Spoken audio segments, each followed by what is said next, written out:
8 نصايح هيغيّروا فكرتِك عن مربع الجيراني للأبد، وده بيخلّينا إن المربع مش شكل واحد، بس ليه أشكال كتير جدًا وتصاميم منها كتير جدًا. في منهم المربع اللي بدايته بتكون دايرة، وده على حسب الغرزة والباترون. حاجة واحدة بنعملها هي اللي بتخلّينا ننتقل من الدايرة للمربع أو نحوّل الدايرة للمربع، وفعلًا سهلة وفي دور واحد بس، وبنكمّل أدوار المربع عادي. يالّا بينا نشوف الأدوات علشان نطبّق النصايح بشكل عملي. هاستخدم هنا خيط مدام تريكو الدرجات اللي هتشوفوها دلوقتي،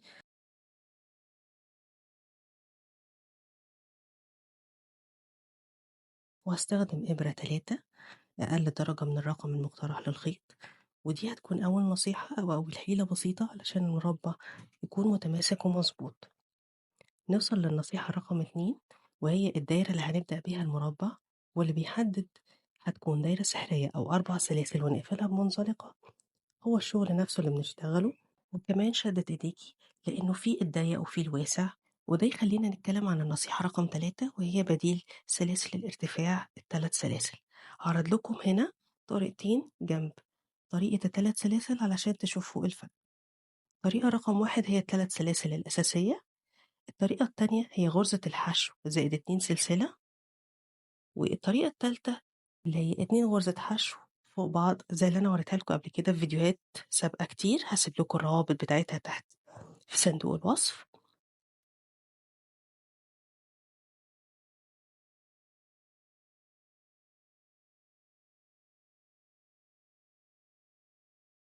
وهنا باكمّل الشغل بتاعي في أول دور عادي بالشكل الطبيعي، اللي هو 2 عمود بلفة بعد أول عمود، وبعد كده باشتغل 2 سلسلة، 3 عمود بلفة، وبعد كده باشتغل 2 سلسلة وهاكرر 3 عمود بلفة، 2 سلسلة مرتين كمان.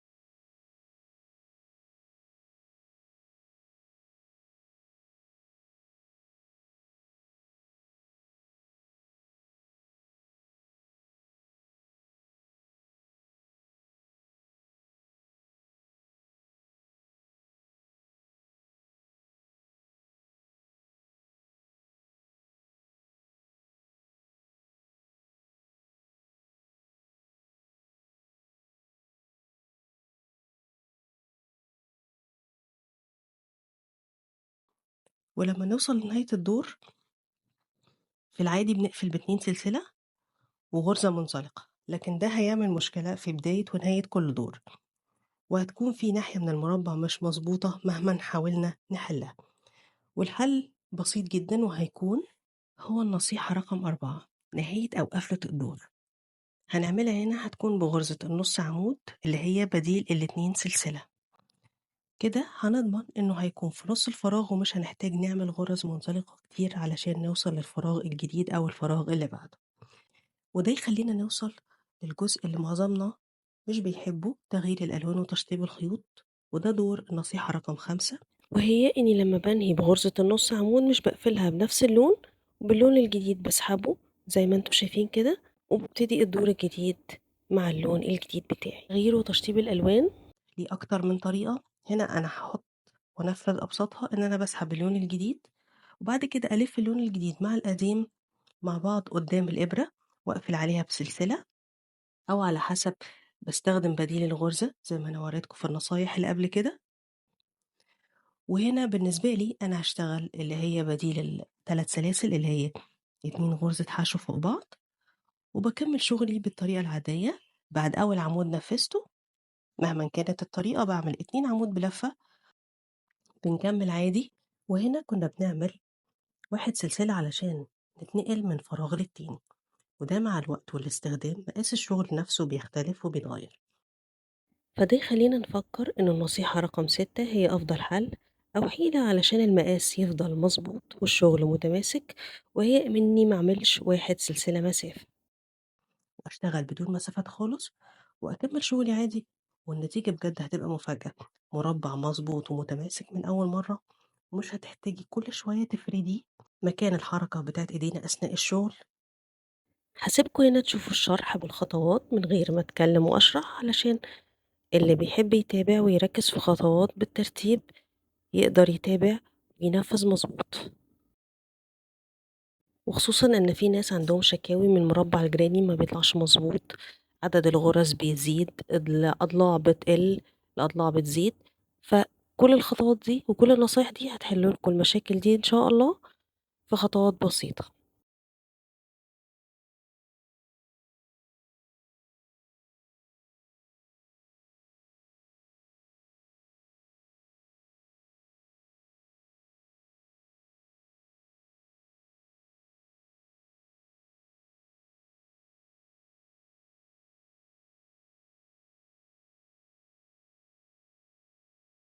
وده بيخلينا نيجي للنصيحة رقم 7، علشان نحول الدايرة لمربع بشكل فيه احترافية من غير أي لخبطة خالص. الحاجة الوحيدة اللي هنغيرها في الدور هي زوايا المربع، وهتكون على الشكل التالي: إن إحنا بنشتغل 3 عمود بلفتين، 2 سلسلة، 3 عمود بلفتين في الأربع زوايا، وبنكمل باقي الدور بنفس الطريقة العادية اللي هي 3 عمود بلفة في الفراغات، وطبعا بدون مسافات سلسلة خالص. أنا هنا بعد لكم طريقة إن أنا بشبك اللون الجديد وأخبيه إزاي، يا رب تكون هنا أوضح شوية. طبعا بالطريقة العادية أي غرزة أنت بتبتدي بيها المربع، سواء كانت ال3 سلسلة أو بديل ال3 سلاسل، بس بديل ال3 سلاسل بيظبط شكل المربع، وده بعد ما تكملي أول واحدة هتلاقي الفرق، وهتعرفي أنت بالنسبة لك إيه أنسب حاجة تشتغلي بيها. لو عجبكم المربع اللي بدايته دايرة وعايزين تعرفوه بالخطوات وبالتفصيل، اكتبوا لي تحت في التعليقات تصميم المربع علشان اعمل لكم فيديو تفصيلي بالخطوات وافكار المشاريع اللي ممكن يتعمل بيها. هسيبكم تشوفوا الدور ده بنشتغل فيه ازاي. هنا الفراغ هنشتغل فيه 3 عمود بلفة، وطبعا بناخد الخيط معانا اثناء الشغل علشان ما نحتاجش نشطب كتير. بالطريقة العادية بدون اي مسافات، 3 عمود بلفة في الفراغ، بوصل للزاوية بعمل فيها 3 عمود بلفة، 2 سلسلة، 3 عمود بلفة.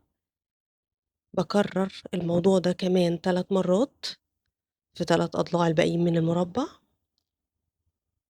هنا عملت نص الزاوية، هشتغل 2 سلسلة، 3 عمود بلفة، واكمل في الفراغ 3 عمود بلفة وبرضه بدون مسافات سلسلة، علشان يفضل المربع معايا متماسك بالشكل ده.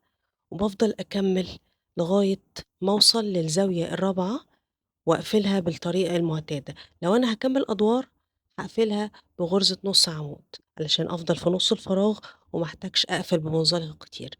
لكن لو أنا هنهي الدور ده آخر دور عندي، يلا بينا نشوف هننهي ازاي. هنا وصلنا لآخر الدور بتاعي، هشتغل الكرة العادي بتاعي 3 عمود بلفة.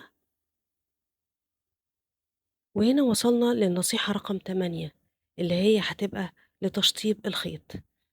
لو انتي لسه بتشتغلي هتكملي أدوارك وشغلك عادي بالطريقة والنصايح اللي قلنا عليها، لكن لو ده آخر دور هتشطبي الشغل بطريقة مختلفة. هتشتغلي سلسلة، وبعد كده تقصي الخيط بمسافة كافية وتلضمي الخيط في الإبرة